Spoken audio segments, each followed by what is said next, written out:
आज का हमारा जो टॉपिक है, जो कंसेशन एंड बेनिफिट सीरीज जो है, अभी आज से चालू हो रही है। एवरी मंथ हम लोग कुछ ना कुछ टॉपिक लेके आएंगे कंसेशन एंड बेनिफिट्स के। तो आज के दिन में पहला टॉपिक है हमारा RTE, right to education act. And जो आज का दूसरा टॉपिक है वो अडिप स्कीम है। उसके अंदर जो अडिप स्कीम जो क्या है, उसका फुल फॉर्म है assistance to disable person for purchasing fitting of aids और अप्लायंसेस। तो आज हम लोग ये दोनों टॉपिक के बारे में चर्चा करेंगे और थोड़ा सा देखेंगे क्या है ये। इसके अंदर हम लोग सबसे पहले जो भी डिस्कस कर रहे हैं, सारी इंफॉर्मेशन आपको हमारे हैंड आउट्स में मिलेंगे। और ये हैंड आउट्स हम लोग वी कनेक्ट की वेबसाइट यानी कि www.vconnectfoundation.org पर अपलोड करेंगे। और ये सारे डॉक्यूमेंट्स हमारी 4 लैंग्वेज में आएंगे। तो ये इसमें से 4 लैंग्वेज में से है, फर्स्ट इंग्लिश होगा, एक हिंदी होगा, मराठी होगा और दूसरा गुजराती होगा। ये 4 लैंग्वेज में हम लोग अपलोड करेंगे और ये अपलोड हम लोग करें ताकि आप वहां से अपने डाउनलोड कर सके अपने लिए। और ये जो डॉक्यूमेंट्स है वो कब अपलोड होंगे उसकी जानकारी आपको व्हाट्सएप, अपने जो ग्रुप है व्हाट्सएप के, वहां पे दी जाएगी। तो ये पूरे वर्कशॉप या वेबिनार के दौरान आपको कुछ भी लिखना हो तो आप लिख सकते हैं, या आपको कोई भी क्वेश्चन हो, पूरे दोनों ही टॉपिक में आपको कुछ भी क्वेश्चन हो तो आप वेबिनार के एंड में पूछ सकते हैं। इसके अलावा आप अगर पूछना नहीं चाह रहे तो आप चैट बॉक्स में भी लिख सकते हैं। इस वेबिनार में जो दोनों टॉपिक है उसमें जो हमने सारी इंफॉर्मेशन जो शेयर की है आपसे, वो आज तक की हमारी जानकारी के हिसाब से है। वो कभी भी चेंज हो सकती है या बदल भी सकती है। तो ये जानकारी आपके रेफरेंस के लिए दी गई है ताकि आपको थोड़ा आइडिया आए। और कभी भी आप अप्लाई करें ये दोनों में से किसी भी स्कीम में, तो प्लीज एक बार चेक कर लीजिए कि वो ईयर में क्या सिचुएशन है या तो क्या रूल्स है। ठीक है। हमारा जो आज का पहला टॉपिक है वो है RTE, rights to education act. तो सबसे पहले हम लोग उसमें आरटीई क्या है वो समझेंगे। तो आरटीई जो है वो, ये एक्ट है वो 2012 से लागू किया गया था। और ये एक्ट का इंटेंशन ये है कि अपने भारत देश के सभी बच्चे को शिक्षा मिल सके। तो ये एक्ट के अंदर बहुत सारी डिसेबिलिटी कवर की गई है। तो यहाँ पे मैं बोलूँ कि पीडब्ल्यूडी एक्ट जो है, पर्सन विथ डिसेबिलिटी एक्ट, जो 1995 में बना था, उसके अंदर सेक्शन 26 में ये दिया गया है कि जो डिसेबिलिटी है उसमें मेंशन की गई है, जैसे कि इसमें विजुअल इम्पेयरमेंट होता है, लो विजन होता है, हियरिंग इम्पेयरमेंट होता है, लेप्रेसी क्योर्ड होता है, लोकोमोटर डिसेबिलिटी होता है, मेंटल रिटार्डेशन होता है, मेंटल इलनेस भी होता है, autism, cerebral palsy, multiple disability, ये सारी डिसेबिलिटी पीडब्ल्यूडी एक्ट के 1995 सेक्शन 26 में कवर की गई है। वो सारी डिसेबिलिटी आरटी के तहत आती है। और ये सारे जो डिसेबिलिटी वाले बच्चे हैं वो आरटीई के तहत एडमिशन लेके 18 साल तक पढ़ाई कर सकते हैं। जैसे कि रेगुलर स्कूल में अगर आपको एडमिशन कराना है अंडर आरटी, तो खाली ये बात ध्यान रखें कि आरटीई में जो स्कूल मेंशन की गई है, आरटीई पोर्टल के अंदर जो स्कूल मेंशन की गई है उसी स्कूल में आपके बच्चे का एडमिशन हो सकता है। तो आपको जब भी फॉर्म भरेंगे तभी आपको और आइडिया मिलेगा क्या है।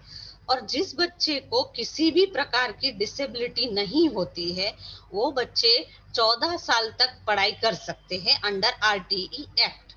और अगर हम लोग रिजर्वेशन क्राइटेरिया की ओर जाए, तो रिजर्वेशन क्राइटेरिया में 25% सीट्स आरटीई स्टूडेंट्स के लिए रिजर्व रखी गई है।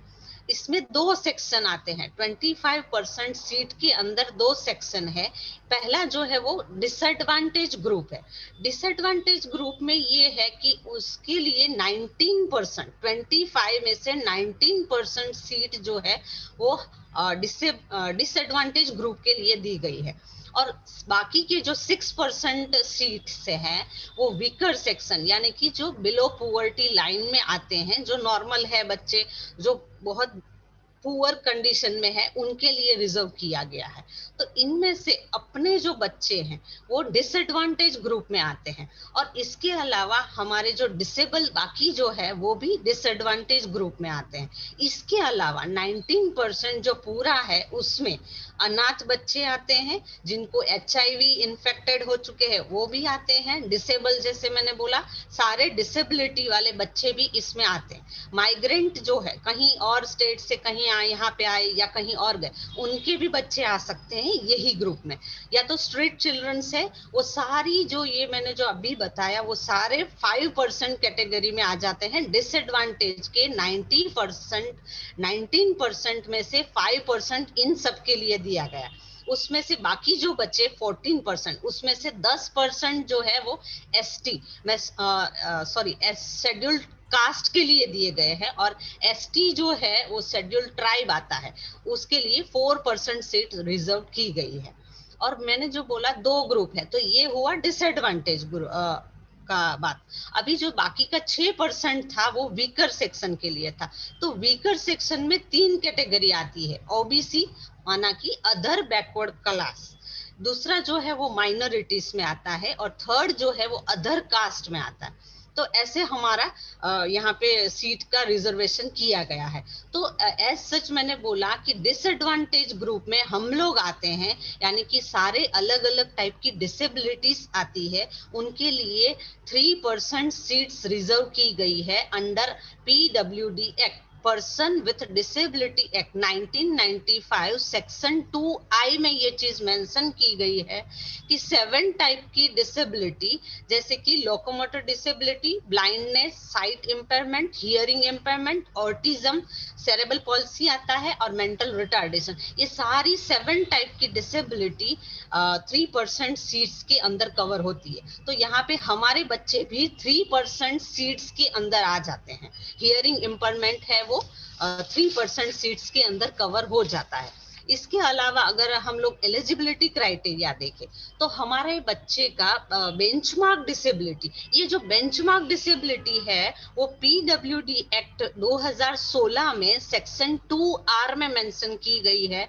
कि ये 40% या उससे ज्यादा डिसेबिलिटी होती है, उनको बेंचमार्क डिसेबिलिटी कहा जाता है। तो जैसे कि मैंने बोला ये जनरल सारे बच्चों के लिए बनाया गया है RTE एक्ट। तो इसमें जो जनरल रूल है, जिनको डिसेबिलिटी है या नहीं है, तो जनरल रूल इस ये प्रकार है कि जिसमें लोअर एज लिमिट रखा गया है 3 इयर्स। 3 इयर्स पे बच्चे को नर्सरी में एडमिशन मिल सकता है, 4 इयर्स पे KG पे मिल सकता है, और 5 इयर्स पे क्लास 1 में मिल सकता है। सिमिलर वे अपर लिमिट भी यहाँ पे मेंशन की गई है। तो 5 इयर्स का बच्चा है तो उसको नर्सरी में भी मिल सकता है। अपर लिमिट है 5 इयर्स फॉर नर्सरी, 6 इयर्स है वो जो KG के लिए मेंशन की गई है, और 7 इयर्स है वो क्लास 1 के लिए। ये जो मैंने बताया वो जनरल रूल है फॉर RT। बट हमारे केस में डिसेबल कैटेगरी के अगर बच्चे एडमिशन ले रहे हैं तो उनको 1 ईयर का रिलैक्सेशन, मतलब 1 साल की छूट दी जा रही है यहाँ पे। तो अपने बच्चे का जैसे मैंने बोला लोअर जो एज लिमिट है वो 3 इयर्स है नर्सरी का, तो हमारे बच्चे को 4 इयर्स पे भी मिल सकता है। जब भी कोई भी डिसेबल पर्सन अप्लाई कर रहा है तो उनको 1 ईयर का रिलैक्सेशन छूट दी गई है 1 साल की। और यही चीज डिसेबल में अपर लिमिट का अगर हम लोग सोचे तो वहां पे 9 इयर्स हमारे बच्चों के लिए दिया गया है ऑन 31 मार्च। ये सारे जो एज है वो 31 मार्च को ध्यान में रख के काउंट करने हैं अपने बच्चे का एज। इसके अलावा और भी एलिजिबिलिटी क्राइटेरिया है, जैसे कि मैंने बोला भारतीय, अगर अपना बच्चा भारतीय नागरिकत्व होना जरूरी है। इसके अलावा अगर स्टेट का अगर हम लोग सोचे तो स्टेट, हर एक स्टेट का परमानेंट एड्रेस उसका होना जरूरी है। जैसे मतलब फॉर एग्जांपल हम लोग महाराष्ट्र में रह रहे हैं तो महाराष्ट्र का रेसिडेंस होना चाहिए उसके पास, तो ही वो महाराष्ट्र का RTE पोर्टल में अप्लाई कर सकता है। कभी कोई कहीं और स्टेट से है तो उनका भी वहां का परमानेंट एड्रेस होना जरूरी है। उसके लिए डोमिसाइल सर्टिफिकेट चाहिए होता है, जो राज्य का हम लोग वहां के 5 साल या 6 साल जो उनका स्टेट का क्राइटेरिया है उस हिसाब से हम लोग वहां पे रह रहे हैं, ये इंडिकेट करता है डोमिसाइल सर्टिफिकेट। तो डोमिसाइल सर्टिफिकेट अगर किसी को बनवाना है आरटी एक्ट में एडमिशन लेने के लिए, तो domicile certificate generally revenue office में या फिर कलेक्टर ऑफिस में या फिर डिस्ट्रिक्ट मजिस्ट्रेट ऑफिस में बन सकता है। तो आप ये जरूर देखें कि आपको अगर परमानेंट आपका है एड्रेस उसी राज्य का, तो आप अप्लाई कर सकते हैं आरटीई के लिए। अगर आपका नहीं है तो आप कांटेक्ट कर सकते हैं डोमिसाइल सर्टिफिकेट के लिए। और आरटीई में कभी भी हमारे बच्चे को एडमिशन लेना है तो कौन सा डेट होता है एप्लीकेशन करने के लिए या फिर लास्ट डेट के लिए, तो जनरली ये हर एक स्टेट मतलब राज्य के ऊपर डिपेंड करता है, बट मोस्टली ये मार्च से मई के बीच में दिया जाता है। पर फिर भी कभी कभी क्या होता है, कोई स्टेट दिसंबर में भी बोल सकते हैं कि आप एप्लीकेशन कर सकते। तो अगर आपको एडमिशन लेना है तो प्लीज आप अपने राज्य के आरटीई पोर्टल में चेक कर सकते हैं कि एडमिशन ओपन हुआ है, एप्लीकेशन हम लोग कर सकते हैं। तो आपको ये थोड़ा सा ध्यान में रखना है यहाँ पे। अगर हमें आरटीई में अप्लाई करना है तो इसके लिए हमें कुछ डॉक्यूमेंट्स रिक्वायर्ड होते हैं। तो जैसे कि इसमें आधार कार्ड आ जाता है, एड्रेस प्रूफ आ जाता है, बच्चे का बर्थ सर्टिफिकेट की एक कॉपी हमें देनी होती है, पासपोर्ट साइज फोटोग्राफ देने पड़ेंगे, कास्ट सर्टिफिकेट भी आता है, यूडीआईडी कार्ड। अच्छा, आपको मुझे एक और भी बताना है कि यूडीआईडी कार्ड है वो क्या है। यूडीआईडी कार्ड जो है वो अभी डिसेबिलिटी सर्टिफिकेट के साथ हमें लगाना होता है। तो यूडीआईडी कार्ड जो है वो पहले हम लोग कभी भी कुछ कंसेशन चाहिए होता था तो डिसेबिलिटी कार्ड डिसेबिलिटी सर्टिफिकेट लगाते थे या हम लोग लेके जाते थे। तो अभी के लिए रूल्स थोड़े चेंज हो चुके हैं, अभी हमें यूडीआईडी कार्ड बनवाना होगा। तो यूडीआईडी कार्ड जो है वो इक्विवेलेंट टू डिसेबिलिटी सर्टिफिकेट हो जाता है। तो अभी मस्ट हो चुका है कि यूडीआईडी कार्ड अगर है तो ही हमें कंसेशन मिल सकता है किसी भी चीज के लिए। तो हमें यूडीआईडी कार्ड चाहिए होगा यहाँ पे। तो यूडीआईडी कार्ड कैसे बनाते हैं या उसका क्या प्रोसीजर है, इसके बारे में हम हमारा नेक्स्ट जो वेबिनार है उसमें बताएंगे कैसे यूडीआईडी कार्ड अपने राज्य में से निकाल सकते हैं। तो ये सारे डॉक्यूमेंट्स अगर आपके पास है उसके स्कैन कॉपी, तो हाँ, यहाँ पे जो दिया गया है आरटी एक्ट का पोर्टल्स है, तो हमने कुछ सैंपल पोर्टल्स आपको दिखाने के लिए यहाँ पे प्रेजेंट किए हैं। तो सपोज आप इनमें से कोई भी राज्य में रहते हैं तो आप ये दिए गए आरटी पोर्टल पे जाके आप अपना आरटी का एडमिशन करवा सकते हैं बच्चे का। और मान लो कहीं और आप रह रहे हैं ये राज्य के अलावा, तो आप अपने राज्य के आरटीई पोर्टल में जाके अप्लाई कर सकते हैं। आप ये रेफरेंस के लिए खाली दिया है मैंने। और अगर आप आरटीई पोर्टल है ना, ये हर एक राज्य का अलग अलग है। तो आप कहीं के राज्य में, जो भी राज्य में है, तो हर एक राज्य का आरटीई पोर्टल अलग अलग है। तो इसमें खाली एक ही है जम्मू कश्मीर जिसमें ये आरटीई का प्राविधान नहीं दिया गया है। इसके अलावा हर एक स्टेट में आरटीई पोर्टल दिए गए हैं। तो आपको जब भी अप्लाई करना हो तो अपने राज्य के आरटीई पोर्टल में जाके अप्लाई कर सकते हैं। अच्छा, इसके लिए क्या प्रोसीजर है?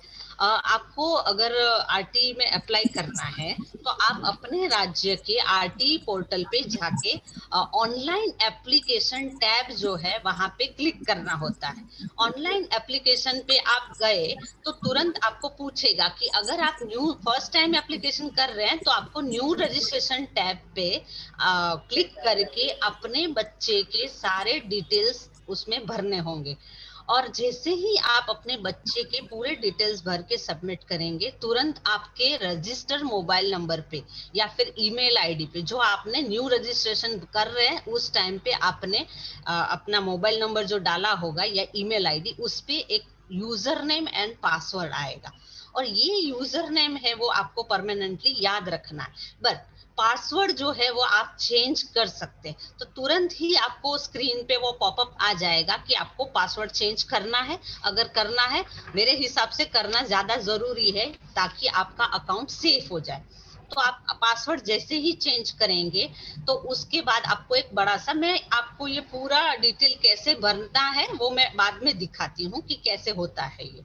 अभी के लिए ये है कि आप जैसे ही ये पासवर्ड डाल देंगे, फिर आपको एक पूरा फॉर्म आ जाएगा। वो पूरा फॉर्म आपके बच्चे का, आपका घर का, आपका खुद का, सबका डिटेल जो भी उसमें मांगा गया है वो आपको भरना है। उसके साथ जो भी रिक्वायर्ड डॉक्यूमेंट्स दिए हैं, बोले हैं, वो सारे स्कैन करके उसमें अपलोड करने हैं। और जैसे ही आप ये सारा पूरा फॉर्म भर देंगे, उसके बाद उसमें आपको एक कंफर्मेशन मैसेज आ जाएगा। वो आपकी ईमेल आईडी पे या फिर मोबाइल नंबर पे या फिर दोनों पे भी आ सकता है। तो आपको जो ये नंबर आया वो आपको बराबर से नोट डाउन करके रखना है, क्या है आपका कंफर्मेशन नंबर।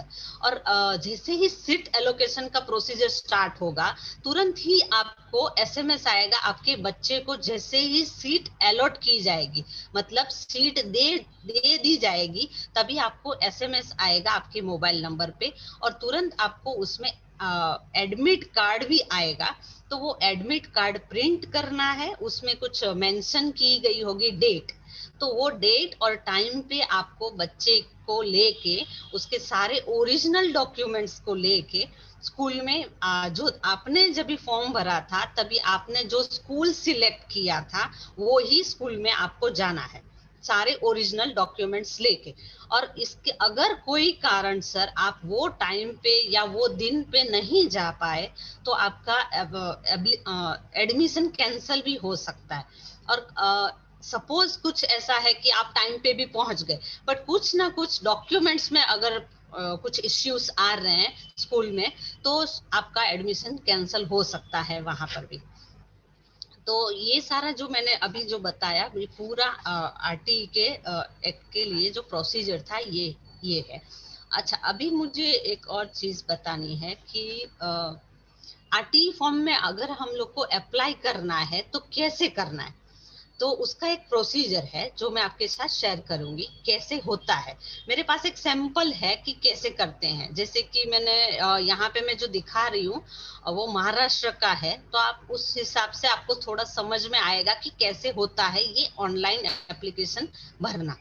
तो यहाँ पे मैंने कुछ यहाँ पे आपके नॉलेज के लिए एक चीज दिखाई है।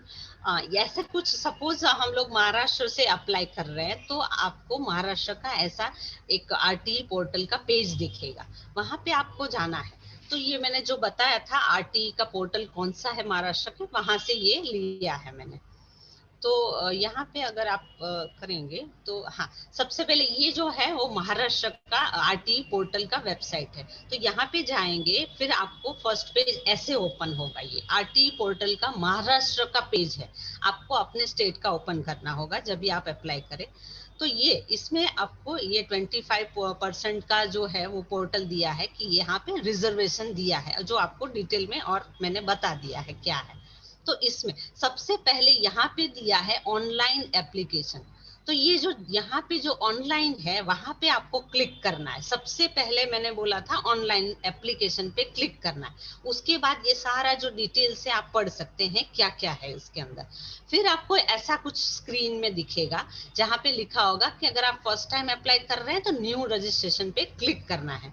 जैसे ही आपने यहाँ पे क्लिक किया, तो ये पूरा बच्चे को क्या क्या, बच्चे का नाम जो है वो सारा डिटेल, बर्थ डेट है, मोबाइल नंबर है, ईमेल आईडी आपका है, डिस्ट्रिक्ट है, ये सारी डिटेल आपको भर देनी है। जैसे ही आप यहाँ पे रजिस्ट्रेशन पे क्लिक करेंगे, वैसे ही आपको आपके मोबाइल नंबर पे ये यूजर नेम एंड पासवर्ड आ जाएगा, और वो ही पासवर्ड आपको यहाँ डालना है। अगर आप चेंज कर रहे हैं तो चेंज का भी एक पॉपअप आएगा, उसमें आप चेंज भी कर सकते हैं। जैसे कि अगर आपने चेंज कर दिया, तो उसमें उसके बाद आपको बच्चे का डेट ऐसे करके सब पूरा कैसे डिटेल भरना है यहाँ पे दिखाया गया है कि ऐसे आपको बच्चे का, आपका डिस्ट्रिक्ट क्या है, वो सब आप ऐसे डाल सकते हैं। फिर आपके नंबर, ये मोबाइल नंबर पे ऐसा यूजर नेम एंड पासवर्ड ऐसा कुछ आ जाएगा। जैसे ही आया तो वहां पे अभी आपने ये ऐसा यूजर नेम, यहाँ पे आपका यूजर नेम मेंशन होगा और पासवर्ड ये होगा। उसके बाद आपको पासवर्ड चेंज करना है तो पासवर्ड चेंज कर सकते हैं। फिर आपको अपना पासवर्ड जो चेंज किया हुआ है यहाँ पे डाल के सीधा लॉगिन कर सकते हैं। एक बार आपने लॉगिन कर दिया, यहाँ पे ये देखिए अभी चेंज पासवर्ड का पूछ रहा है। अगर आपने चेंज कर दिया और यहाँ पे सब डाल दिया तो अभी आगे आप जाएंगे तो ऐसा कुछ फॉर्म ओपन होने वाला है। यहाँ पे सारा डिटेल अपने बच्चे का आप डालेंगे, अपना डिटेल डालेंगे, आपका एड्रेस डालेंगे, ये सारी चीज आपको भर देनी है। जो यहाँ पे दी गई है सारी चीज आपको भर देनी है। उसके अलावा आपको स्कूल भी पूछेगा। तो ये कुछ एरिया भी दिखा रहा है कि आपके एरिया में कौन कौन से स्कूल्स है, यहाँ पे मेंशन किए जाते हैं। तो इसके अलावा अगर आपने ये सब भरने के बाद आपको ये ऐसे एज है क्या है, आपको किस में एडमिशन चाहिए, ये कुछ पूछेंगे, कौन से स्कूल में चाहिए, कौन से मीडियम में चाहिए। और यहाँ पे आप ये सारा फॉर्म फिल करेंगे। उसके बाद ये ऐसे यहाँ पे हाँ, ये यहाँ पे ऐसा कुछ ये स्कूल का पूरा लिस्ट दिखाएगा। ये कौन कौन से स्कूल है जो आरटीई के अंदर आ रहे हैं। उसमें से जो ऊपर दिया है वो विद इन 1 किलोमीटर। तो यहाँ पे जो फर्स्ट यहाँ पे ये दिखा रहा है वो ये है कि अपने घर के एरिया में 1 किलोमीटर के अंदर जो आरटी एक्ट के अंदर जो स्कूल आ रहा है उसका कुछ नाम यहाँ पे दिया गया है। तो आपको जस्ट अगर आपको ये स्कूल पसंद है तो आप यहाँ पे क्लिक कर सकते हैं। अगर आपको वहां पे नहीं करना है, आपको कोई और स्कूल चाहिए जो विद इन 1 किलोमीटर में नहीं है, तो आप यहाँ पर भी क्लिक कर सकते हैं, यहाँ पे भी सिलेक्ट कर सकते हैं। तो आपने मैंने जो बताया कि आपको कोई भी स्कूल में एडमिशन नहीं मिलेगा, आपको आरटी एक्ट के अंदर जो लिस्ट दिया गया है उसी स्कूल में एडमिशन मिलता है। तो ऐसे ही आपने एक स्कूल टिक कर दिया तो वहां से आपको ऐसे एडमिट कार्ड वगैरह सब आ जाएगा, उसका प्रिंट लेके और स्कूल में जाना होगा। ये स्कूल आपने टिक करा तो दैट मीन्स आपको यही स्कूल में जाना है। तो ऐसे करके पूरा फॉर्म ऐसे लास्ट में पूरा आपका एप्लीकेशन का पूरा समरी दिखाएगा कि आपने ऐसे ऐसे और ये वाला स्कूल सिलेक्ट किया है इन्होंने। तो इस एक सैंपल मैंने आपके लिए शेयर किया है और आई थिंक समझ में आ गया होगा आपको क्या है। अगर कोई भी क्वेश्चन है आरटीई के अंदर तो आप ये वेबिनार के एंड में पूछ सकते हैं। अच्छा, अभी हमारा जो नेक्स्ट टॉपिक है वो है एडिप स्कीम। एडिप स्कीम के अंदर अभी हम लोग देखेंगे सबसे पहले एडिप स्कीम है क्या। सबसे पहले हम लोग देखेंगे एडिप स्कीम है क्या। एडिप स्कीम का नाम जो मैंने पहले बोला फुल फॉर्म है assistance to disable person for purchasing और fitting of aids and appliances. जैसे कि अगर हम लोग सोचे कि एडिप स्कीम है क्या, तो एडिप स्कीम जो है वो 2005 में लागू किया गया था हमारे देश में 2005 में लागू किया गया था। और ये इसमें 2014 में कुछ बदलाव आए थे जो डिसेबिलिटी एक्ट के तहत बनाए गए थे। क्या है वो बदलाव, वो हम लोग देखेंगे। ये जो एडिप स्कीम है उसके पीछे का इंटेंशन ये है कि जरूरत जो मंद है बच्चे हैं, डिसेबल बच्चे, उनको मजबूत मॉडर्न एड्स मिल सके ताकि उनका शारीरिक मानसिक और सामाजिक विकास हो सके। और इसमें जो हियरिंग एड्स मिलते हैं या फिर अप्लायंसेस जो भी मिलते हैं वो BIS स्टैंडर्ड वाले होते हैं, यानी कि ब्यूरो ऑफ इंडियन स्टैंडर्ड वैसे क्वालिटी के होते हैं। तो इसमें अगर आप कुछ लेना चाह रहे हैं तो आपको फ्री सब मिलेगा। बट इसमें मेंशन किया गया है कि एडिप स्कीम के अंदर आपको हियरिंग एड्स अलग अलग टाइप के मिल सकते हैं। इसके अलावा आपको असिस्टेंट लिसनिंग डिवाइस मिल सकते हैं, एजुकेशनल मटेरियल मिल सकता है, या फिर आप फ्री में कॉकलियर इम्प्लांट कर सकते हैं। बट ये सब चीजों के लिए कुछ एलिजिबिलिटी क्राइटेरियाज है, कुछ डॉक्यूमेंट्स है, कुछ प्रोसीजर्स है। तो जो है वो क्या क्या चीज है जो हमें ये सब लेने के लिए करनी होगी, तो ये हम लोग 1 बाय 1 देखेंगे। सबसे पहले हम लोग देखेंगे कि एलिजिबिलिटी क्राइटेरिया क्या होना चाहिए हियरिंग एड्स किसी बच्चे को लेना है। तो अगर हियरिंग एड्स आपको लेना है अंडर एडिप स्कीम तो उसमें आपका बच्चे का इंडियन सिटीजन मतलब भारत का नागरिकत्व होना जरूरी है। जैसे मैंने बोला बेंचमार्क डिसेबिलिटी जो पर्सन विथ डिसेबिलिटी एक्ट 1995 में मेंशन की गई है, वैसे ही 40% और अबाउट डिसेबिलिटी यूडीआईडी कार्ड, जैसे मैंने बोला डिसेबिलिटी सर्टिफिकेट पहले था, अभी यूडीआईडी आ चुका है, तो यूडीआईडी में ये चीज मेंशन की होनी जरूरी है। और किसी पेरेंट का अभी किसी को अप्लाई करना है तो उनका मासिक मतलब महीने का इनकम 20,000 से ज्यादा नहीं होना चाहिए, तो ही आपको हियरिंग एड मिल सकता है अंडर एडिप स्कीम। अगर आपका बच्चा 12 साल से ज्यादा का है, उम्र उसका 12 साल से ज्यादा है, तो उनको 3 साल के बाद ही वापस हियरिंग एड मिल सकता है। अगर बच्चे का एज अप टू 12 ईयर्स से मतलब 12 ईयर्स से कम है, तो आपको 1 ईयर के बाद 1 ईयर एवरी 1 ईयर के बाद मतलब 1 ईयर में आपको ये हियरिंग एड्स मिल सकते हैं। डॉक्यूमेंट्स इसके लिए क्या चाहिए? अगर आपको हियरिंग एड्स चाहिए एडिप स्कीम में, तो आपको 2 कलर फोटोग्राफ्स चाहिए, आधार कार्ड चाहिए, यूडीआईडी कार्ड, वो भी वैलिडिटी वाला होना चाहिए। अगर एक्सपायरी हो चुका है तो वो नहीं चलेगा। प्रूफ इनकम भी यहाँ पे हमें देना होगा, क्योंकि यहाँ पे मेंशन किया है कि पेरेंट की इनकम 20,000 से ज्यादा नहीं होनी चाहिए। तो ये जो सारा था एलिजिबिलिटी क्राइटेरिया था हियरिंग एड्स के लिए और डॉक्यूमेंट्स थे। इसके अलावा अगर नेक्स्ट अगर हम लोग देखें तो कॉक्लियर इम्प्लांट अगर किसी को करवाना है अंडर एडिप स्कीम, तो क्या क्या अपने बच्चे की एलिजिबिलिटी क्राइटेरिया होने चाहिए? तो जैसे मैंने बोला हर एक बच्चा इंडियन सिटीजनशिप होना चाहिए इस केस के लिए भी, और 40% और अबाउ डिसेबिलिटी होनी चाहिए।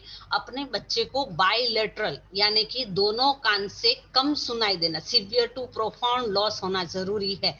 अगर उसमें पेरेंट की या फिर जो केयर गिवर से उनकी मंथली इनकम 15,000 से ज्यादा नहीं होनी चाहिए।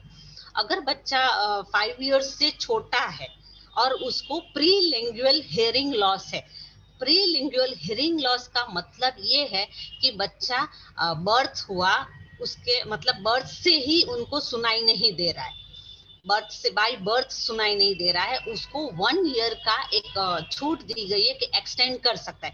मानो उनका एज अगर 6 ईयर्स हो रहा है, 1 साल डिले हो रहा है किसी रीजन थ्रू, तो वो भी करा सकते हैं, बट उसमें 1 ही साल की छूट दी गई है बाय बर्थ अगर हियरिंग लॉस है तो। अगर बच्चा बिलो 12 ईयर्स है तो उसको पोस्ट लिंगुअल हियरिंग लॉस बोला जाएगा उनके लिए। अगर जो बच्चे को बर्थ के बाद अगर कोई प्रॉब्लम हुआ तो उनको सुनाई नहीं दे रहा है कुछ रीजन थ्रू, तो वो जो बच्चे हैं वो पोस्ट लिंगुअल बच्चे में आते हैं। और उसी अगर केस में बच्चा 12 साल से छोटा है तो उनको भी एडिप स्कीम में इम्प्लांट हो सकता है। इसके अलावा अगर आपको फ्री इम्प्लांट कॉक्लियर इम्प्लांट करवाना है अंडर एडिप स्कीम, तो बच्चे को 3 से 6 महीने तक हियरिंग एड्स पहनना जरूरी है। और अगर 6 महीने में 6 महीने तक उन्होंने पहना और कुछ भी फर्क नहीं आ रहा है या बहुत कम फर्क आ रहा है, तो ही उनको ये इम्प्लांट हो सकता है। इसमें सबसे जरूरी चीज जो है वो ध्यान रखने वाली ये है कि अगर हम लोग को कॉक्लियर इम्प्लांट करवाना है एडिप स्कीम में, तो आपको ऑडियोलॉजिकल जो टेस्ट होते हैं, जैसे कि ऑडियोग्राम होता है, बेरा टेस्ट होता है, रेडियोलॉजिकल टेस्ट यानी कि सीटी स्कैन, एमआरआई, इसमें हम लोग जनरली आपको पता होगा कॉक्लियर इम्प्लांट करने से पहले हम लोग वैक्सीनेट करते हैं बच्चे को। इसमें 2 टाइप के वैक्सीन लगते हैं, एक है जो एच इन्फ्लुएंजा लगता है और जो सेकंड जो है वो न्यूमोकोकल लगता है। तो ये दोनों वैक्सीनेशन लगाने होंगे और ये तीनों के चार्ज मतलब ऑडियोलॉजिकल जो टेस्ट कर रहे हैं, रेडियोलॉजिकल जो टेस्ट हो रहे हैं, सीटी स्कैन, एमआरआई, और वैक्सीनेशन जो कर रहे हैं, वो सारा फैमिली को पे करना होगा। सारा जो चार्जेस है वो फैमिली में आएगा पे करना, ये कॉक्लियर इम्प्लांट में नहीं आएगा जो फ्री स्कीम में है। तो इसके लिए हमें थोड़ा सा ध्यान रखना है। इसके लिए हमें कौन कौन से डॉक्यूमेंट चाहिए जो अगर हमें कॉक्लियर इम्प्लांट करवाना है अंडर एडिप स्कीम।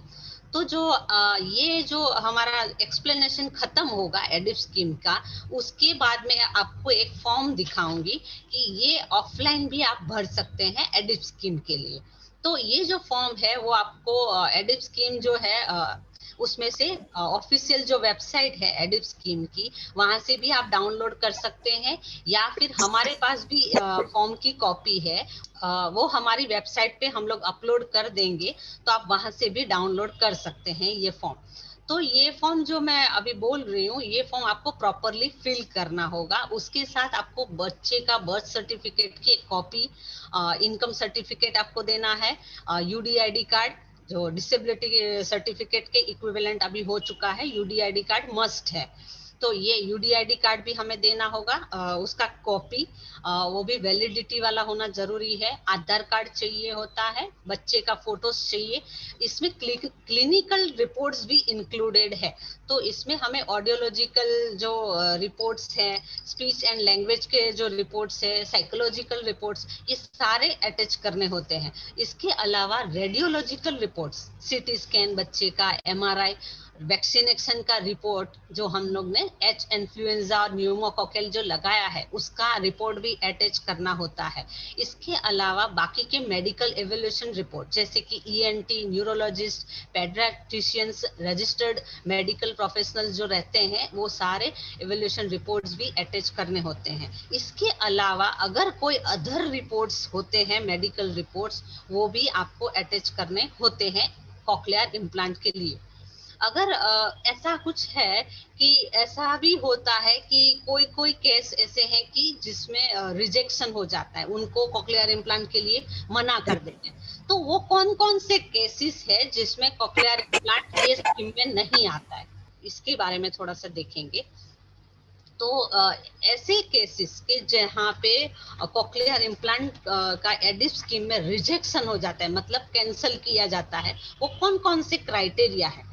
तो यहाँ पे अगर बच्चे का कॉकलिया या मालफॉर्म कॉकलिया प्रॉपर ना हो, मतलब एबनॉर्मल हो, बराबर ना हो, तो उस केस में भी कॉकलियर इम्प्लांट नहीं हो सकता है अंडर एडिप स्कीम। अगर बच्चे का डेवलपमेंट डिले है, या कुछ सेंसरी प्रॉब्लम्स है, ओरोफिशियल प्रॉब्लम्स है। ओरोफिशियल डिफेक्ट्स का मतलब ये है कि बच्चे का मुंह या तो लिप्स, मतलब होठ का या मुंह की रचना बराबर से ना होना, उसको ओरोफिशियल डिफेक्ट्स बोलते हैं। तो ये अगर कंडीशन है तो भी free implant under ADIP scheme नहीं हो सकता है। इसके अलावा बच्चा स्टबर्न बिहेवियर है, ऑटिस्टिक है। ऑटिस्टिक का मतलब है ये एक्चुअली एक न्यूरोलॉजिकल डिसऑर्डर है। उसमें बच्चा कम्युनिकेट या इंटरेक्ट करने में, एक दूसरे के साथ बात करने में उनको प्रॉब्लम आती है, दिक्कत आती, ये ऑटिस्टिक बोलते हैं। नर्व्स डिफेक्ट होते हैं किसी बच्चे के, या तो फिर मिडल ईयर में इन्फेक्शन हो जाता है किसी बच्चे का, तो उस केस में भी इम्प्लांट नहीं हो सकता है। या बच्चा मेंटल रिटार्ड है, डेवलपमेंट डिले है, साइकोलॉजिकल बिहेवियर कुछ एबनॉर्मल है, तो भी नहीं होता है। इसके अलावा अगर मैंने बोला वैक्सीनेशन करते हैं बिफोर इम्प्लांट, अगर इम्प्लांट अभी नहीं किया है तो उसके पहले मैंने जो बोला 2 वैक्सीनेशन होते हैं, जैसे एच इन्फ्लुएंजा, न्यूमोकोकल, तो ये भी अगर नहीं कराया है वैक्सीनेशन तो भी फ्री इम्प्लांट नहीं हो सकता है।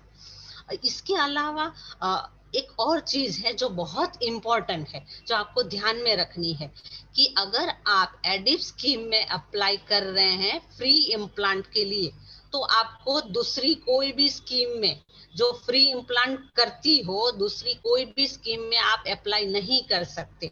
क्योंकि अगर आपने 2 जगह पे अप्लाई किया है फ्री स्कीम के लिए, तो दोनों आपका एप्लीकेशन रिजेक्ट हो जाएगा, कैंसिल हो सकता है। तो आपको ध्यान से सोचना है कि आपको कौन सी स्कीम में करवाना है, एडिप स्कीम में जाना है, या फिर कोई प्रधानमंत्री वाला जो स्कीम होता है, या कोई अदर स्कीम है, वहां पे आपको करवाना है। एक क्लियर अगर आपको है कि आप यही स्कीम में करवाना चाह रहे हैं, तो आप कोई एक ही स्कीम में कराइए, एक साथ दोनों में कराएंगे आपका दोनों एप्लीकेशन रिजेक्ट हो सकता है। तो आप एक ही स्कीम में कराइए।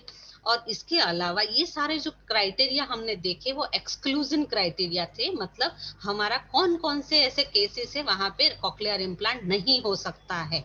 इसके अलावा हम लोग आगे देखेंगे कि प्रोसीजर क्या है। अगर हमें एडिप स्कीम में अप्लाई करना है कॉकलियर इम्प्लांट के लिए, तो एडिप स्कीम का एक ऑफिशियल वेबसाइट है, ये जो है edipcochlearimplant.in। उस पर जाके आपको क्लिक करना है वहां पे, और उसमें आपको एडिप स्कीम में जाके ऑनलाइन एप्लीकेशन फॉर्म भरना है। उसके अलावा उसमें आपको स्कैन डॉक्यूमेंट्स, जैसे हम लोग ने एक्सप्लेन किया कौन कौन से डॉक्यूमेंट्स कॉक्लियर इम्प्लांट के लिए चाहिए, वो सारे डॉक्यूमेंट्स स्कैन करके उसकी कॉपी आपको अपलोड करनी है आपके फॉर्म के साथ। अगर कोई ऐसा है जिनको नहीं समझता है कि ऑनलाइन कैसे अप्लाई करें एडिप स्कीम के लिए, तो आपको ऑफलाइन भी कर सकते हैं। ये वेबिनार ये खत्म होने के बाद, मेरा एक्सप्लेनेशन खत्म होने के बाद मैं आपको दिखाती हूँ कि ये फॉर्म कैसा होता है। और ये फॉर्म जैसे मैंने बोला हम लोग अपलोड करेंगे, आप वहां से डाउनलोड भी कर सकते हैं। ये ब्लैंक फॉर्म है। तो ये ऑफलाइन करने के लिए आपको फॉर्म भरना होगा, और वो फॉर्म में सारे डिटेल्स भर के ऊपर मैंने जो बोला है अभी सारे डॉक्यूमेंट्स जो हम लोग ने सोचे देखेंगे, क्या देखे, वो सारे डॉक्यूमेंट्स हमें यहाँ पे अटैच करने होंगे। उसकी कॉपीज, ओरिजिनल नहीं अटैच करना है, कॉपीज अटैच करना है। और सारा जो है फॉर्म और सारे रिपोर्ट, सारे डॉक्यूमेंट्स, वो सारा एक पेपर में कवर करके एक एनवेलप में रख के आपको Ali Yavar Jung National Institute for the Hearing Handicap, ये जो है केसी मार्ग बांद्रा वेस्ट रिक्लेमेशन मुंबई, ये जो एड्रेस दिया है मैंने, यहाँ पे आपको पोस्ट करना है बच्चे का। और अच्छा, यहाँ पे ये हम लोग ने देखा कैसे अप्लाई करना है। उसके बाद अगर हम लोग आगे जाएंगे तो क्या क्या टेस्ट होते हैं। अगर आपने अप्लाई कर दिया है और आपका सिलेक्शन सपोज हो चुका है, तो इम्प्लांट से पहले कौन कौन से टेस्ट होते हैं जो मुंबई का AYJ अलियावर्जंग है वहां पे होते हैं। तो ये जो सारे मैंने यहाँ पे जो मेंशन किए हैं, ये सारे टेस्ट इम्प्लांट के पहले AYJ में होते हैं। और ये सारे टेस्ट के चार्जेस एज पर AYJ नॉर्म्स, जो AYJ का जो क्राइटेरिया है, सारे टेस्ट के चार्जेस है उनका, वो उस हिसाब से हमारे को पे करने होंगे। वो हमें पे करने हैं ये सारे टेस्ट के चार्जेस, और वो होंगे AYJ नॉर्म्स के हिसाब से। अच्छा, हमें अगर कुछ प्रोसीजर करना है कि कैसे सिलेक्शन होता है बच्चों का, हम लोग अप्लाई कर रहे हैं तो कैसे करना है, कैसे आएगा एडवर्टाइजमेंट, तो ये AYJ वाले जो हैं वो अपने ऑफिशियल वेबसाइट पे भी डालते हैं इसका नोटिफिकेशन कि हम लोग ने ऐसा कुछ आपको दिखेगा कि क्या है उसमें, कि कब से चालू हो रहा है एप्लीकेशन भरना या करना। और इसके अलावा कभी न्यूज़पेपर में भी आ देते, वो लोग एडवर्टाइज देते हैं, तो आप दो जगह से देख सकते हैं कि कभी ये शुरू हो रहा है। इसके अलावा आप अगर कहीं और स्टेट में रह रहे हैं तो आपका सेंटर ये चीज करता है, और आपका सारा जो डॉक्यूमेंट्स, आपका फॉर्म, वो सब AYJ को सबमिट करता है मुंबई में। इसके अलावा नंबर ऑफ कैंडिडेट्स, कितने एप्लीकेशंस आए हैं, उसमें से अगर वो पर्टिकुलर हर एक ईयर में एक पर्टिकुलर नंबर्स होता है कि इतने नंबर्स के एडिप स्कीम के अंदर इम्प्लांट होने वाले हैं, तो उस हिसाब से जितने भी नंबर्स है उससे ज्यादा एप्लीकेशंस आए हैं। फॉर एग्जांपल मैं जस्ट एग्जांपल दे रही हूँ कि 500 मान लीजिए ये साल दिए हैं कि अंडर एडिप स्कीम में कॉक्लियर इम्प्लांट होने वाले हैं, तो 500 से अगर ज्यादा आ रहे हैं तो लॉटरी सिस्टम कर रहेंगे वो लोग, तो लॉटरी सिस्टम से हमारे बच्चे का सिलेक्शन होगा। अगर हाँ, एक एक बहुत ही इंपॉर्टेंट चीज ध्यान में रखनी है कि under ADIP scheme cochlear implant खाली यूनिलेटरल के लिए ही होता है, मतलब एक ही कान के लिए हम लोग अप्लाई कर सकते हैं। अगर हमारा ऑलरेडी एक कान का इम्प्लांट हो चुका है तो दूसरे कान के लिए हम लोग नहीं अप्लाई कर सकते, एक ही कान के लिए कॉक्लियर इम्प्लांट होता है अंडर एडिप स्कीम।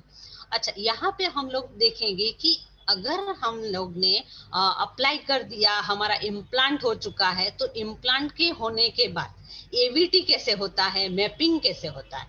तो AVT हमारा जो है वो अगर इम्प्लांट हो चुका है उसके बाद 1 घंटे का AVT होता है, थ्राइस अ वीक। उसका मतलब है एक हफ्ते में 3 बार जाना होता है, और ये 1 घंटे का सेशन होता है, और ये 2 साल तक हम लोग AVT करा सकते हैं, ये बिल्कुल फ्री होता है।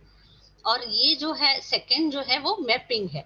मैपिंग में ये है कि हम लोग 3 साल तक मैपिंग कर सकते हैं आफ्टर इम्प्लांट। हमारा बच्चे का इम्प्लांट हो चुका है उसके बाद 3 साल तक हम लोग फ्री में इम्प्लांट, अरे सॉरी, मैपिंग कर सकते हैं। और मैंने जो आज सारी जो इंफॉर्मेशन आपके साथ शेयर की है, ये सारे रेफरेंसेस है मेरे लिए, कि जहां से मैंने ये इकट्ठा किया है सारे इंफॉर्मेशंस। इसके अलावा ये जो लास्ट है वो हमारी टीम है, कंसेशन एंड बेनिफिट्स की वर्किंग टीम है। इसमें मैं बेरोज जी, रामू जी, नीलिमा जी एंड कामिनी जी सबका धन्यवाद करना चाहूंगी। आप सबकी हेल्प की वजह से हम लोग ये वेबिनार कर पाए। Thank you. इसके बाद हम लोग एक देखेंगे कि क्या है। अच्छा, आज जो हमारा वेबिनार था वो आरटीई और एडिप के लिए था। तो अभी हमारा जो नेक्स्ट वेबिनार आ रहा है वो जुलाई मंथ में आ रहा है, और ये जो है वो मुंबई के लिए है फर्स्ट।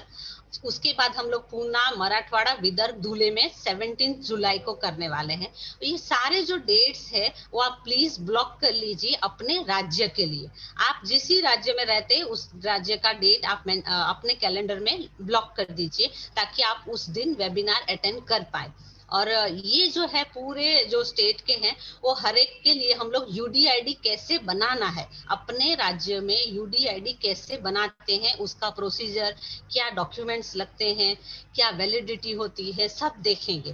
तो ये पूरा हमारा जुलाई मंथ का होगा webinar for the UDID card. Thank you very much Jigna. तो जिग्ना आपने बहुत अच्छे से सब समझा दिया, लेकिन हमारे पास फिर भी यहाँ पर कुछ जो क्वेश्चंस हैं मैं आपके लिए पढ़ना चाहूंगी, प्लीज। हाँ, एक मिनट, मैं एक फॉर्म आपको दिखा देती हूँ कि मैंने तो बोला एडिप स्कीम के लिए एक फॉर्म होता है जो हमें फिल करना होता है।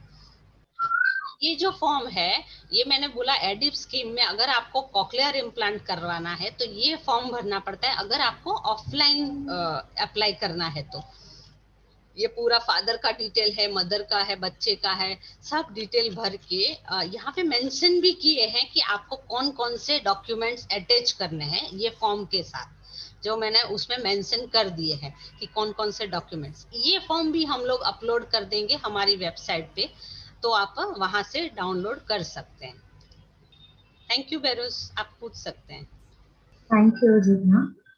तो हमारी पेरेंट जानना चाहती हैं कि आरटीई में सीबीएसई बोर्ड के लिए अप्लाई होता है क्या? सीबीएसई यहाँ पे कुछ बोर्ड मेंशन नहीं किया है, बट मैंने जैसे बोला राज्य का ये आरटीई पोर्टल है, तो आप एक बार चेक कर सकते हैं कि आरटीई जनरली राज्य के लिए दिया गया है। तो आप उसमें आप स्कूल भी फाइंड कर सकते हैं कि आपको दिखा रहा है कि ये सीबीएसई स्कूल उसमें मेंशन किए हैं आरटीई पोर्टल के अंदर, आपके जो स्टेट के पोर्टल के अंदर दिए हैं। हमारा नेक्स्ट क्वेश्चन है, आरटीई राइट टू एजुकेशन के लिए इनकम का क्राइटेरिया है या नहीं? नहीं है, आरटीई के लिए हमें कोई इनकम क्राइटेरिया नहीं देना है। तो सर्टिफिकेट भी मैंने मेंशन नहीं किया है डॉक्यूमेंट्स के अंदर, क्योंकि यहाँ पे हमारे बच्चों के लिए 3% रिजर्वेशन दिया गया है। मतलब हमें इनकम का कोई क्राइटेरिया यहाँ पे आरटीई में नहीं आता है। क्या ADIP post implant auditory training भी कवर करता है?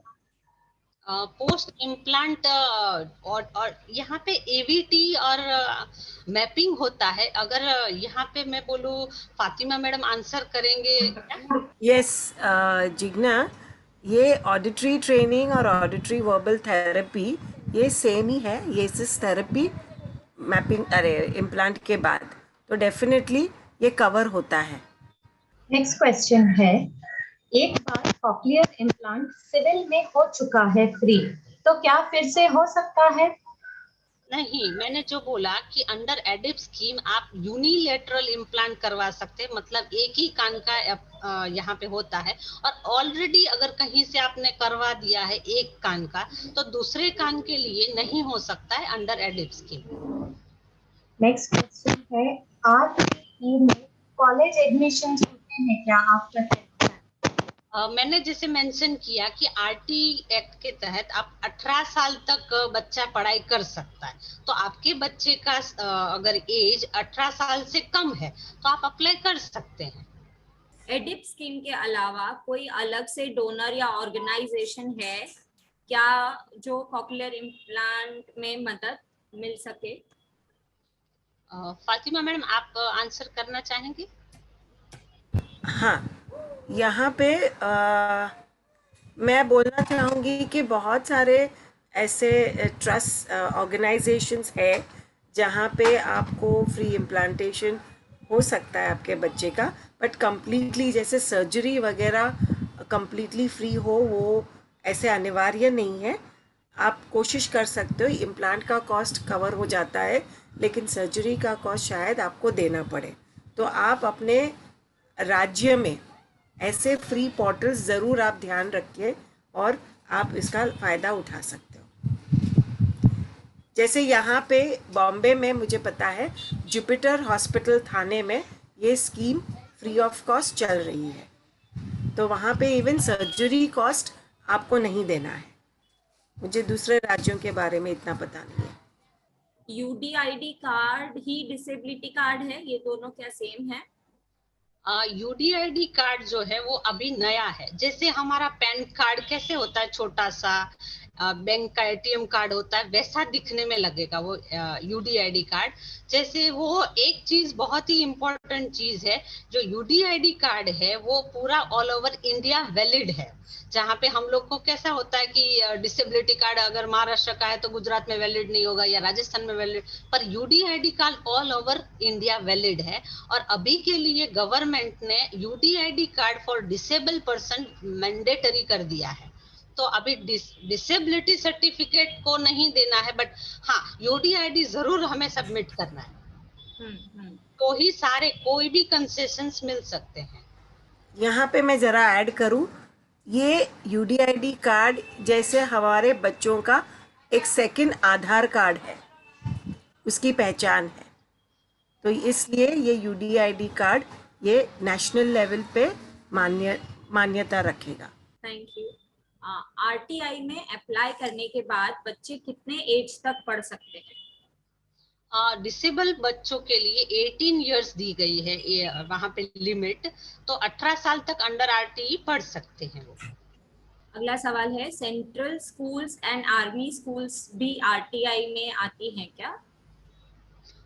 एक्चुअली अगर आप अपने स्टेट में जाके आरटी पोर्टल में जाके बहुत सारे स्कूल के लिस्ट है, तो आपको कौन सा स्कूल उसमें चाहिए वो आप चेक कर सकते हैं। अगर आपका स्कूल उसमें मेंशन किया है दैट मीन्स है वो आरटी के अंदर, और अगर वो मेंशन नहीं किया है तो नहीं है वहां पे। दूसरे कान के इम्प्लांट के लिए भी कोई स्कीम है क्या?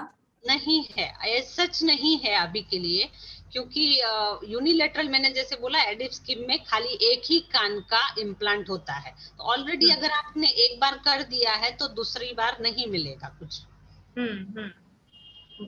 अगला क्वेश्चन है, what kind of device is used under ADIP scheme and please explain post lingual implant under ADIP scheme for children under 12 years. यानी यहाँ पे दो प्रश्न है, कौन से डिवाइस यूज होते हैं और होते हैं तो उसके बाद का जो है वो क्या है एडिप स्कीम के अंदर 12 साल के अंदर के बच्चों का। तो यहाँ पे अगर आप डिवाइस का पूछ रहे हैं, इम्प्लांट के बाद का डिवाइस कौन से होते हैं, तो ये जनरली टेंडर प्रोसीजर होती है उनकी, कि एक टेंडर भरा जाता है, उसमें कौन सी कंपनी का वो साल में सिलेक्ट करा गया है वो इम्प्लांट आपको लगेगा। फॉर एग्जाम्पल कोई 2-4 कंपनी ने अप्लाई किया, उसमें से ये साल के लिए फॉर एग्जाम्पल एक्स कंपनी को दिया गया, तो ये जो एक्स कंपनी का है वो आपको बच्चे को लगेगा। तो कोई अभी के लिए ये आप बता नहीं सकता है कि आप अप्लाई कर रहे वो साल कौन सा कंपनी ने टेंडर पास किया था उनका लगा है, तो उस हिसाब से आपको लगेगा वहां पे डिवाइस। और सेकंड क्वेश्चन जूली था ये कि पोस्ट लिंगुअल अगर है इम्प्लांट होता है तो एडिप स्कीम में 12 साल के अंडर के बच्चों का क्या प्रोसीजर है? हाँ, तो प्रोसीजर सेम ही रहेगा। अगर बच्चा 12 इयर्स का है तो वही है प्रोसीजर कि आपको ये सारे डॉक्यूमेंट्स देने हैं, बट सिनेरियो ये है कि पोस्ट लिंगुअल है तो क्या है यहाँ पे पोस्ट लिंगुअल में दो चीज हो जाती है कि आपको बच्चा बाई बर्थ है या आफ्टर बर्थ हुआ है ये चीज, तो आप बाई बर्थ है या पोस्ट लिंगुअल है या कुछ भी है तो आप अप्लाई कर सकते हैं, पर उसमें एज क्राइटेरिया मैंने जैसे मेंशन किया उस हिसाब से होना जरूरी है। जैसे पोस्ट लिंगुअल ये होता है कि आपके बच्चे को जो बहरापन हियरिंग लॉस जन्म के बाद हुआ है, ओके, 3-4 साल 5 साल के बाद बच्चा हो गया है, फिर उसको ये हियरिंग लॉस हुआ है, कोई भी कारणवश मेनिंजाइटिस हुआ है या कोई भी एक्सीडेंट की वजह से, तो ये बच्चे को 12 साल तक उनको ये सुविधा मिलती है under ADIP scheme to apply for a cochlear implant. अगला सवाल है कि बच्चा अभी 7th स्टैंडर्ड में है, लेकिन हमने आरटीआई के तहत एडमिशन नहीं लिया था, तो क्या अभी हम इसको आरटीआई में एडमिशन मिल सकता है? हाँ, मिल सकता है। आपको वहां पे जाके अपना फॉर्म भरना है और सारे डॉक्यूमेंट्स दे देने, तो आपको मिल सकता है। क्योंकि मैंने बोला ये अपर एज लिमिट यहाँ पे दी गई है, 18 साल तक बच्चा पढ़ सकता है अंडर आरटी, तो आप अप्लाई कर सकते हैं 7 इयर्स पे भी। अगला सवाल है मैम, आरटीआई में यदि जॉब परमानेंट एड्रेस या स्टेट में नहीं हो तो क्या अप्लाई कर सकते हैं अदर स्टेट में? मैम एक्चुअली लाइक हम लोग मध्य प्रदेश से हैं, राजस्थान में अभी बच्चे का बर्थ भी राजस्थान में हुआ है, और यदि हम लोगों को राजस्थान में बच्चे का एडमिशन लेना है तो क्या हम लोगों को इस स्कीम के थ्रू हमको मध्य प्रदेश से ही अप्लाई करना पड़ेगा या राजस्थान से हम कर सकते हैं?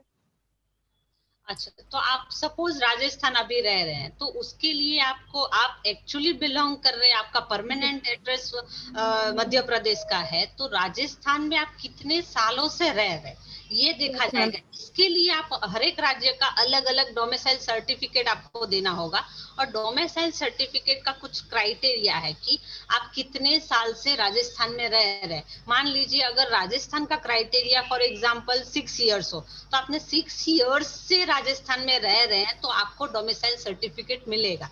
दैट मीन्स आपको राजस्थान के आरटीई पोर्टल में जाके एडमिशन लेना है। पर अगर आपको डोमिसाइल सर्टिफिकेट नहीं मिल रहा है, अगर अपने राजस्थान में बहुत कम साल से, मान लीजिए 1-2 साल से रह रहे हैं, तो शायद आपको डोमिसाइल सर्टिफिकेट नहीं मिल रहा है राजस्थान का, तो आपको मध्य प्रदेश से आरटीई में पोर्टल में मध्य प्रदेश की स्कूल जो है आपको मिलेगी, आपको राजस्थान में नहीं मिल सकता एडमिशन। मैम इस स्कीम में बेनिफिट्स क्या है? फीस नहीं लगती बच्चों की या क्या? यहाँ पे फ्री एजुकेशन है, आरटीई एक्ट के तहत फ्री एजुकेशन है बच्चे का। ओके और मैम डिवाइस अपग्रेड के लिए भी ऐसी कोई हेल्प मिलती है क्या गवर्नमेंट की साइड, नहीं, कोई यहाँ स्कीम के पे थ्रू या किसी ट्रस्ट के थ्रू? नहीं, यहाँ पे एडिप स्कीम में ये सब यहाँ पे फैसिलिटीज नहीं है। अभी नेक्स्ट क्वेश्चन है कि मैम असिस्टेंट लिसनिंग डिवाइस में क्या रॉजर पेन मिलता है एडिप स्कीम में? नहीं, आपको सिर्फ बेस लेवल, एंट्री लेवल जो इम्प्लांट है वो ही मिलता है, उसमें कोई असिस्टिंग लिसनिंग डिवाइस नहीं मिलता अंडर एडिप्स की। जो क्वेश्चन है वो है, मेरी बेटी का इम्प्लांट हो चुका है 14 जुलाई 2019 में, मगर कोविड के वजह से उसका मैपिंग लास्ट मार्च 2020 में हुआ है। जब भी उनकी थेरेपिस्ट से बात होती है तो अब रुकने को बोली है, क्या करूं? ओनली थेरेपी भी उसी टाइम हुई है, यानी लॉकडाउन की वजह से मैपिंग और थेरेपी नहीं हुई है बेसिकली, और 2019 में इम्प्लांट हुआ है। लास्ट मैपिंग मार्च 2020 में हुआ है, उसके बाद थेरेपी और मैपिंग कुछ भी नहीं हुआ है, तो क्या करें?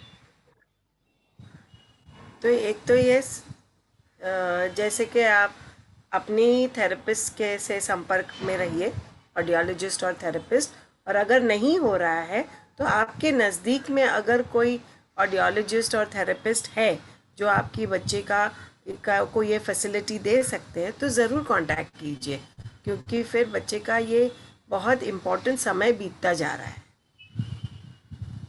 Thank you. दूसरा प्रश्न है, आरटीआई थ्रू अप्लाई किया था last year for nursery standard, but site पे कोई भी स्कूल्स नहीं दिख रही है, क्या हम 2 साल बाद फिर से एक फर्स्ट स्टैंडर्ड के लिए अप्लाई कर सकते हैं?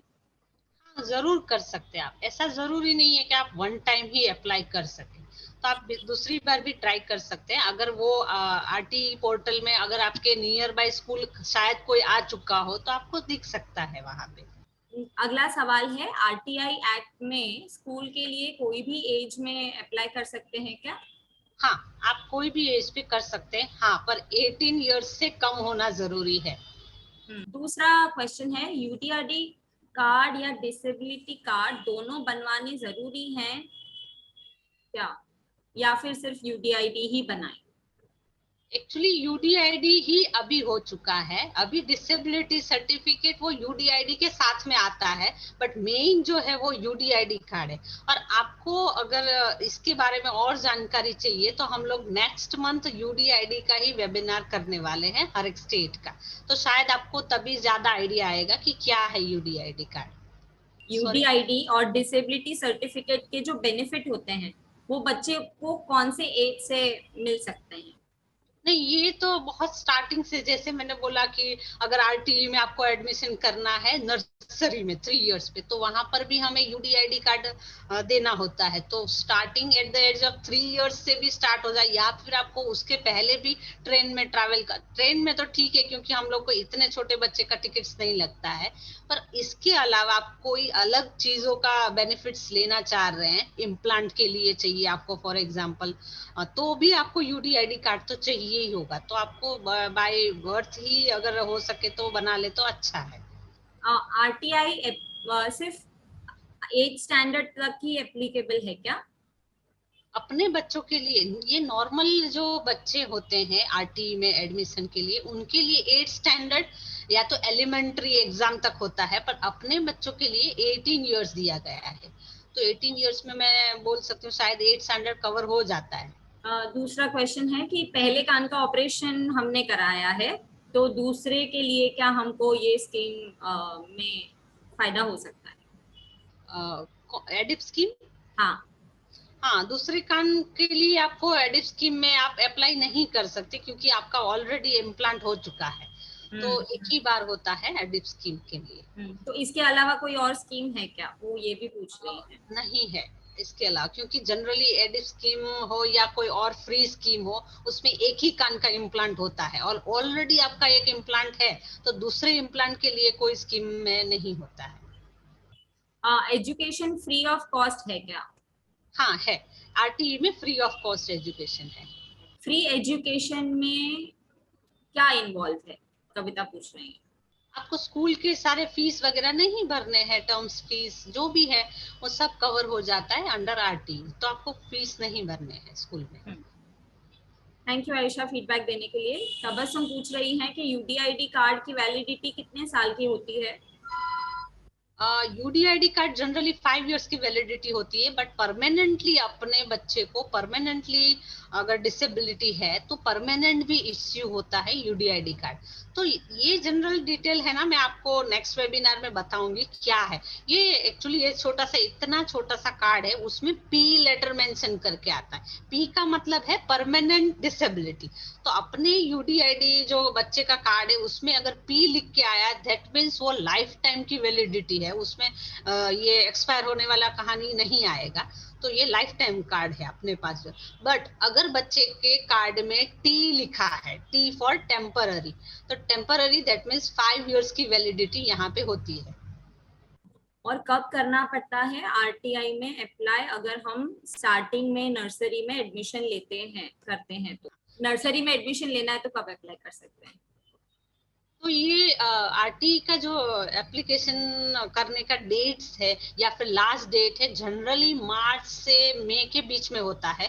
फिर भी वो आप एक बार चेक कर लीजिए अपने राज्य में कौन से मंथ से स्टार्ट हो रहा है, कभी कभी दिसंबर से भी चालू हो जाता है, तो बी केयरफुल, आप एक बार चेक कर लीजिए कि दिसंबर से तो नहीं हो चुका है ना, क्योंकि कभी ऐसा भी हो जाता है कि मार्च तक लास्ट डेट भी चला जाता है। तो दिसंबर के, आई थिंक दिसंबर नवंबर से चेक करना चालू कर सकते हैं आप कि कभी से अप्लाई हम लोग कर सकते हैं। बहुत अच्छे रिस्पॉन्सेस फीडबैक आ रहे हैं, इनको बहुत इंफॉर्मेटिव सेशन लगा। थैंक यू फीडबैक देने के लिए। अगला क्वेश्चन है, अगर हमारे बच्चे डिसेबल हैं और हम मुंबई में रहते हैं, डोमिसाइल सर्टिफिकेट बनवाना होगा क्या, क्योंकि 30 साल से ही परमानेंट एड्रेस है, या ओनली यूडीआईडी कार्ड से ही आरटीआई में अप्लाई कर सकते हैं? नहीं नहीं, आपको डोमिसाइल सर्टिफिकेट जब भी आप कहीं और स्टेट में आपका परमानेंट एड्रेस है तो ही बनाना है। आप 30 साल से 10 साल से रह रहे कोई एक पर्टिकुलर स्टेट में, दैट मीन्स आप वहां के ही परमानेंट एड्रेस आपका माना जाता है। तो आपको 30 साल आप ऑलरेडी यहाँ पे रह रहे हैं तो जरूरत नहीं है डोमिसाइल सर्टिफिकेट की। राज जवाड़े बोल रहे हैं कि my information only first standard में एडमिशन होता आरटीआई में। मैंने बहुत सारे फॉर्म भरे हैं, मेरे फ्रेंड्स के लड़के का फॉर्म भरा था तो एज ओवर बता रहा था। तो यहाँ पे इन्होंने लिखा नहीं है वो कौन से स्टेट से हैं। तो जैसे मैंने बोला कि अपर लिमिट जो है आरटी एक्ट में एडमिशन लेने की वो 9 इयर्स है। तो 9 इयर्स के दौरान आप 3 लेवल जो मैंने बताए, नर्सरी, केजी और क्लास 1, उसके लिए 9 इयर्स है। अगर आप 9 इयर्स से भी बड़े बच्चे हैं आपका, तो नहीं हो सकता ये 3 लेवल जो एंट्री लेवल जो बोला जाता है आरटीई में, एंट्री लेवल जो है एडमिशन का, नर्सरी, केजी एंड क्लास 1, तो अगर उससे ज्यादा एज है तो नहीं मिलेगा। Thank you Jigna so much सारे क्वेश्चंस को आंसर करने के लिए। बहुत सारे हमको क्वेश्चंस के साथ साथ ये भी फीडबैक मिल रहा है कि उनके लिए बहुत इंफॉर्मेटिव रहा। और जैसे जिग्ना ने आप लोगों के साथ डेट शेयर की है, अपना जो डेट्स है वो ब्लॉक कर दीजिएगा अपने राज्य के हिसाब से। Thank you Jigna. और नमस्ते मैडम। हाँ, नमस्ते। हेलो। मैडम हम छत्तीसगढ़ से हैं, तो प्लीज आपसे रिक्वेस्ट थी कि आप छत्तीसगढ़ के बारे में भी थोड़ा सा बताइएगा। और एक क्वेश्चन मेरा ये था कि हम जैसे आरटीए पोर्टल में वो स्कूल नहीं है, लेकिन क्या हमारे बच्चों के लिए कोई रिजर्व सीट रहती है मैडम, नॉर्मल स्कूल जिसमें हम चाहते हैं कि वो एक रेपुटेटेड स्कूल है, हम उसमें अपने बच्चे का एडमिशन करवाना चाहते हैं, तो क्या हमारे बच्चे के लिए सीट रहेगी madam? Actually Lalita ji school के ऊपर डिपेंड कर रहा है कि स्कूल ऐसे बच्चों को लेती है या नहीं।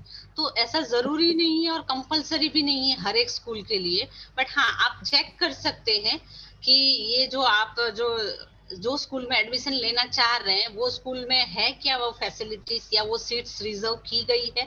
अगर आरटीई का अगर देख रहे हैं आप, तो आरटीई में अगर आपका जो चॉइस वाला स्कूल है अगर मेंशन किया है तो ही आपको अंडर आरटीई वो ही स्कूल में मिल सकता है। बट अगर उसमें मेंशन नहीं है और कोई और स्कूल है, तो आपको स्कूल में जाके कांटेक्ट करना है कि स्कूल वाले के क्राइटेरिया में ये है या नहीं है।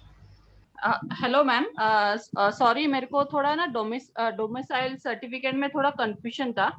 तो मैं यही पूछ रही थी कि अगर हमारा परमानेंट एड्रेस है तो डोमिसाइल सर्टिफिकेट का जरूरत है आरटीई के लिए अप्लाई करने के लिए? नहीं है। नहीं है। अगर आपने परमानेंट एड्रेस आपका एक ही स्टेट का है तो जरूरत नहीं है। बट आपका 2 एड्रेस है परमानेंट, तो थोड़ा सा आपको देना है। Okay okay, thank you ma'am, thank you so much. मुझे मीन्स एक क्वेश्चन ये क्लियर करना था कि जैसे अभी बच्चे का डिसेबिलिटी मीन्स यूडीआईडी जो सर्टिफिकेट है, तो पापा का इनकम सर्टिफिकेट नहीं है, तो अप्लाई कर सकते हैं आरटीई में? आरटीई में एक्चुअली इनकम सर्टिफिकेट चाहिए ही नहीं। हमारे बच्चे ऑलरेडी 3% सीट्स रिजर्वेशन कोटा में आ रहे हैं, तो अपने अगर बच्चे का एडमिशन आरटीई में अंदर करवाना है तो इनकम सर्टिफिकेट की कोई भी जरूरत नहीं। Okay okay, thank you ma'am. Welcome. हम लास्ट क्वेश्चन लेते हैं। त्रिशा आप पूछना चाहती हैं, आप अनम्यूट करके पूछिए। हाँ, गुड इवनिंग मैम। मेरे को ये पूछना है कि मेरे हस्बैंड का ट्रांसफरेबल जॉब है, तो आरटी के तहत अगर हम लोग ट्रांसफर दूसरे स्टेट में होता है तो कैसे एडमिशन ले सकते हैं? अगर आपका स्टेट चेंज हो रहा है तो आपका जो परमानेंट स्टेट है वहां पर ही आप अप्लाई कर सकते हैं। आपका जॉब ट्रांसफरेबल है तो आपका परमानेंट एड्रेस पर्टिकुलर स्टेट का नहीं होगा, तो उस हिसाब से आपका नहीं हो पाएगा आरटी के अंदर। Okay, thank you ma'am, thank you ma'am. Thank you आप सभी का। थैंक यू जिग्ना इतना इंफॉर्मेटिव सेशन लेके आने के लिए। जो हमारा नेक्स्ट जो हमारा वर्कशॉप है वो है साथ सीरीज में हम फोटोग्राफी पे लेके आए हैं, तो जरूर से रजिस्टर करिएगा, हम डिटेल्स ग्रुप में डालेंगे। उसके अलावा हम विद्या सीरीज में डेवलपिंग लिटरेसी स्किल जो माला चड्डा जी जुड़ी थी हमारे साथ, इसका पार्ट 2 हम लेके आ रहे हैं। तो बहुत अच्छे नंबरों में आप लोगों ने पार्टिसिपेट किया था उनके पार्ट 1 सीरीज में, तो याद से इस बार भी जरूर से ज्वाइन करिएगा। और इसके अलावा हम मेंटल हेल्थ के वर्कशॉप्स भी लेके आते हैं, तो जरूर से उसका भी लाभ लीजिएगा और हम आप सभी को वहां भी मिलना चाहेंगे। Thank you. और बस सभी से रिक्वेस्ट है कि फीडबैक फॉर्म जरूर से भरिएगा। वहां पे आप सजेशंस भी दे सकते हैं कि आप कौन से टॉपिक्स पे चाहते हैं कि हम वेबिनार लेके आएं और आपको सपोर्ट करें। Thank you everyone.